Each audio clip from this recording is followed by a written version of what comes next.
Hello guys, welcome back to our channel. Episode ആരംഭിക്കുമ്പോൾ കാണിക്കുന്നത് രാജുവിൻ്റെ വീടാണ്.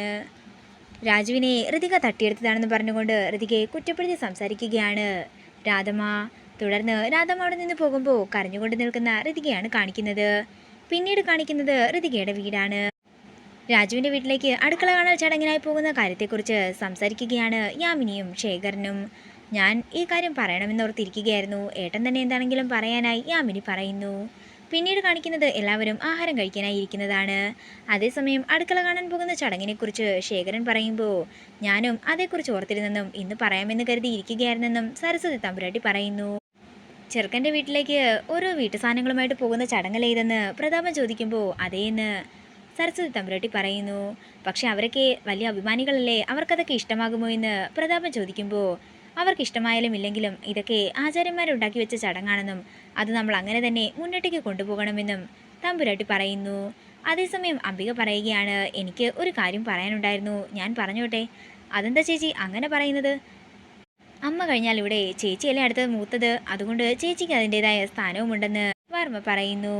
അടുക്കള കാണാൻ പോവുക എന്നൊക്കെ പറഞ്ഞാൽ കീഴ്വഴക്കങ്ങളും ആചാരങ്ങളും ഒക്കെയാണ്. ആ ആചാരം നടപ്പിലാകണമെങ്കിൽ അതിനു മുമ്പ് നടന്ന എല്ലാ ചടങ്ങുകളും ആ ആചാരപ്രകാരമായിരിക്കണമല്ലോ. പക്ഷേ അങ്ങനെയൊന്നും ഇവിടെ നടന്നിട്ടില്ലല്ലോ. അല്ലെങ്കിലും ഇവിടെ എന്ത് നല്ല കാര്യം വന്നാലും ചേച്ചി ഇങ്ങനെ തന്നെയാ ഓരോ ഇടങ്കോലായിട്ട് വരുമെന്ന് ശേഖരൻ ദേഷ്യത്തോടെ പറയുന്നു. ഞാനിവിടെ വന്നിട്ട് കുറച്ചേറെ ദിവസങ്ങളായി. ഞാൻ വന്നതു മുതൽ കണ്ടുവന്ന രീതി അനുസരിച്ചാണെങ്കിൽ ശേഖരൻ പറഞ്ഞത് 100% ശരി തന്നെയാ. എന്ത് കാര്യത്തിനും എന്ത് പ്രശ്നം വന്നാലും ഇവൾക്ക് എതിർപ്പ് മാത്രമേ ഉള്ളൂ. ഒരുതരം വൃത്തികെട്ട ഈഗോ എന്ന് സരസ്വതി പറയുമ്പോൾ അംബിക പറയുകയാണ്, ഞാൻ അങ്ങനെയല്ലമ്മേ പറഞ്ഞത്. നിൽക്കംബികെ, ഞാൻ ആദ്യം മുഴുവൻ പറഞ്ഞു കഴിയട്ടെ. ഒരാൾ സംസാരിച്ചു കൊണ്ടിരിക്കുമ്പോൾ ഇടയ്ക്ക് കയറി തർക്കിക്കാൻ നിൽക്കരുത്. ആദ്യം ഞാൻ എനിക്ക് പറയാനുള്ളത് പറയട്ടെ. അംബികയ്ക്ക് ഋതുമോളോട് എന്തോ കടുത്ത പകയുള്ളതുപോലെയാ അംബികയുടെ പെരുമാറ്റവും സംസാരവും ഒക്കെ. ഒരുമാതിരി പഴയ കാലത്തെ അമ്മായിയമ്മമാരെ പോലെ, നാവില് കുഷ്ഠരോഗം വന്നവരെ പോലെയൊക്കെയാ നീ സംസാരിക്കുന്നത്. ഋതുമോളോട് നിനക്ക് പക വരാനുള്ള കാര്യങ്ങളൊക്കെ എനിക്കറിയാം. പക്ഷേ അതൊക്കെ കഴിഞ്ഞതല്ലേ, അതൊക്കെ അങ്ങ് വിട്ടേക്ക്. ഇനി അതിൻ്റെ വകയുള്ള ഉടുക്കും പാട്ടുമൊന്നും ഇവിടെ വേണ്ട. അതൊന്നും ഇനി ഇവിടെ നടക്കുകയുമില്ല. പിന്നെ പ്രതാപ, അടുക്കള കാണൽ ചടങ്ങ് വേണോ വേണ്ടോ എന്നൊക്കെ നീ ഇതങ്ങ് തീരുമാനിച്ചാൽ മതി. നീയാണ് ഋതുമോളുടെ അച്ഛനെന്ന് തമ്പുരാട്ടി പറയുമ്പോൾ അങ്ങനെയൊന്നുമല്ലമ്മേ, അമ്മ തീരുമാനിച്ചാൽ മതി, അതൊക്കെ ഞങ്ങൾ അനുസരിച്ചോളാമെന്ന് പ്രതാപം പറയുന്നു. ഇതെല്ലാം കേട്ട് നാണം കെട്ട് തലകുനിച്ചിരിക്കുകയാണ് അംബിക. പിന്നീട് കാണിക്കുന്നത് രാജുവിൻ്റെ വീടാണ്. എല്ലാവർക്കുമുള്ള ആഹാരം വിളമ്പി വെക്കുകയാണ് പ്രിയയും രാധമ്മയും. അതേസമയം അങ്ങോട്ടേക്ക് വന്നിരിക്കുന്ന കൊച്ചമ്മണി പറയുകയാണ്, പണ്ടൊക്കെ ഇവിടെ കഴിക്കാനിരിക്കുമ്പോൾ എന്ത് ചിരിയും ബഹളവും ഒക്കെ ആയിരുന്നു. ആ സമയത്തൊക്കെ രാധമ്മയുടെ മുഖത്ത് എന്തൊരു വെട്ടമായിരുന്നു. എന്നാൽ ഇപ്പോഴോ വെറും മൂശാട്ടയാണ്. ഇത് കേട്ടുകൊണ്ട് അങ്ങോട്ടേക്ക് വരുന്ന വേണു ചോദിക്കുകയാണ്, ഇവരിപ്പോ ഏത് വള്ളത്തിലാ ചവിട്ടി നിൽക്കുന്നത്? രാജുവിനെ ഋതികമോളെയും വിളിച്ചോ എന്ന് വേണു പ്രിയയോട് ചോദിക്കുമ്പോൾ വിളിച്ചില്ലെന്നും സാധാരണ വരാറല്ലേ പതിവെന്നും പ്രിയ ചോദിക്കുന്നു. ഇവിടെ ആഹാരം വിളമ്പി വെച്ചിരിക്കുന്നത് അവരറിഞ്ഞില്ലെങ്കിലോ?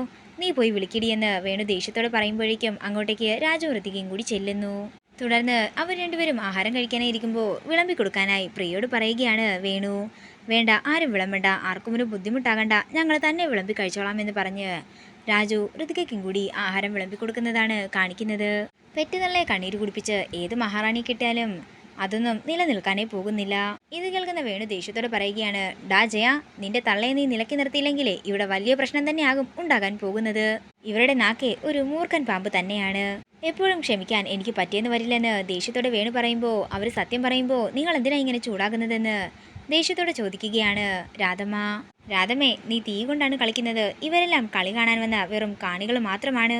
കളി കഴിയുമ്പോൾ ഇവരെല്ലാം ഇവരുടെ പാട്ടിന് പോകും. പിന്നെ അനുഭവിക്കാൻ പോകുന്നത് നമ്മളായിരിക്കും. ആരും എനിക്കൊരു സ്വസ്ഥതയും തരില്ല, എനിക്ക് ചത്താൽ മതിയെന്ന് പറഞ്ഞുകൊണ്ട് രാധമ്മ അകത്തേക്ക് പോകുമ്പോൾ പ്രിയയും പിന്നാലെ തന്നെ പോകുന്നു. സമാധാനത്തോടെ ഇരുന്ന് ഇവിടെ ആഹാരം പോലും കഴിക്കാൻ പറ്റില്ലെന്ന് പറഞ്ഞ് കൊച്ചുമണിയും ആഹാരം കഴിക്കാതെ അകത്തേക്ക് പോകുന്നതാണ് കാണിക്കുന്നത്. തുടർന്ന് വിഷമത്തോടെ ഇരിക്കുന്ന രാജുവിനെ ഋതികയും കാണിച്ചുകൊണ്ട് ഇന്നത്തെ എപ്പിസോഡ് ഇവിടെ തീരുകയാണ്. വീഡിയോ ഇഷ്ടമായെങ്കിൽ മറക്കാതെ ലൈക്ക് ചെയ്യുക, ഷെയർ ചെയ്യുക, കമൻറ്റ് ചെയ്യുക. കൂടുതൽ സീരിയൽ അപ്ഡേറ്റ്സിനെ മറക്കാതെ സബ്സ്ക്രൈബ് ചെയ്യുക.